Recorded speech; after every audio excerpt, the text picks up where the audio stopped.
Assalamualaikum warahmatullahi wabarakatuh. Salam sejahtera bagi kita semua.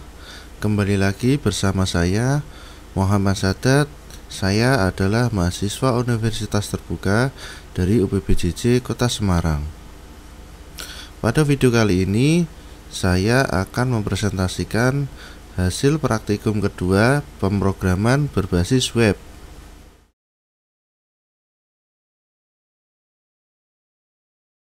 Nah, yang pertama, di sini saya akan menjelaskan struktur proyek Vue.js. Nah, di folder utama ini bernama tugas 2 Vue UT ya. Terdiri dari beberapa file dan folder sebagai berikut. Ini file index.html, ini fungsinya untuk sebagai halaman utama yang menyediakan navigasi menuju dua halaman lain, yaitu stock HTML dan tracking HTML. Ini ada folder CSS berisi style CSS ini untuk pengaturan tampilannya. Kemudian folder JS ini berisi dua file utama Vue, yaitu stock app.js dan tracking.js, yang masing-masing mengelola logika, data, dan interaksi pengguna pada stok halaman tracking. Nah, selain itu terdapat file tambahan data bahan ajar.js sebagai data dummy, data bahan ajar yang digunakan untuk menampilkan data stok dan status distribusinya. Nah, struktur ini saya buat agar kode lebih mudah.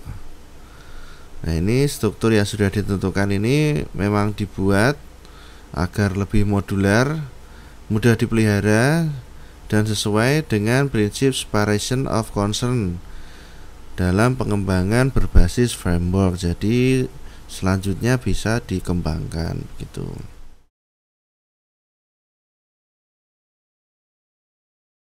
Kemudian selanjutnya saya akan menjelaskan implementasi data binding dan direktif pada Vue.js. Nah, ini pada halaman stock HTML ini saya menggunakan Vue instance yang mengambil data dari file data bahan ajar.js. Nah, ini data ini kemudian ditampilkan di tabel menggunakan mustache syntax. Ini untuk menampilkan data dinamis seperti nama bahan ajar, kode, dan jumlah stok, dan seterusnya ya. Kemudian direktif v-for ini untuk melakukan list rendering pada setiap item di data array bahan ajar. Kemudian direktif vbind, nah, ini saya gunakan untuk mengikat atribut seperti kelas dan style agar tampilan dapat berubah dinamis. Nah, selanjutnya direktif vmodel digunakan pada form input pencarian stok agar setiap perubahan teks di input langsung terhubung dengan data Vue. Nah, ini hasilnya ke tabel stok akan otomatis menyaring data tanpa perlu memuat ulang halaman. Penggunaan kondisional. Nah, di bagian ini saya akan menerapkan fungsi conditional rendering menggunakan direktif Vue seperti vif, velsif, dan vshow. Nah, contohnya ini di halaman tracking HTML ya. Nah, jika pengguna belum memasukkan nomor DO, maka elemen pesan peringatan dengan vif akan muncul. Silakan masukkan nomor DO terlebih dahulu. Nah, kemudian jika nomor DO dimasukkan tetapi tidak ditemukan dalam data dummy, maka muncul notifikasi nomor DO tidak ditemukan. Jika data DO ditemukan, sistem otomatis menampilkan detail status pengiriman menggunakan vshow agar tampilan lebih interaktif dan tidak terjadi reload. Nah, dengan cara ini tampilan halaman menjadi lebih dinamis dan responsif terhadap kondisi data. Selanjutnya saya menggunakan computed property dan method property untuk mengelola logika data.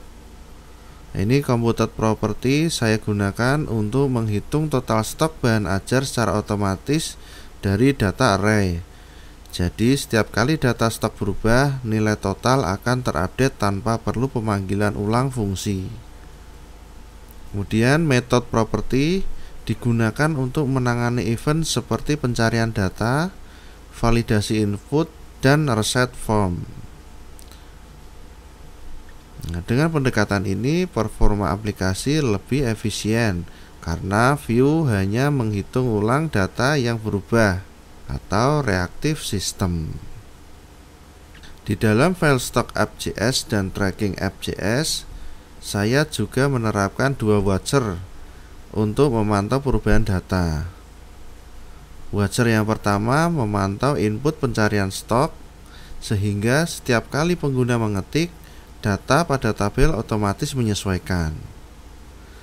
Watcher yang kedua memantau nomor DO pada halaman tracking agar sistem langsung memberikan respon jika nilai input berubah. Dengan penerapan watcher ini, interaksi pengguna terasa lebih cepat karena perubahan data langsung ditangani tanpa menunggu tindakan manual seperti ngeklik tombol atau refresh halaman. Untuk memenuhi aspek interaktivitas pengguna, saya menambahkan formulir input dan validasi sederhana. Nah, pada halaman tracking, form validasi akan menampilkan notifikasi jika nomor DO tidak sesuai atau belum diisi. Nah, validasi ini membantu pengguna agar tidak melakukan kesalahan input dan memberikan umpan balik secara real time. Nah, di sisi desain saya menambahkan elemen UI sederhana namun fungsional. Nah, ini warna biru. Nah, ini mempresentasikan identitas universitas terbuka. Saya juga menambahkan efek hover pada tombol. Nah, ini mengkilau.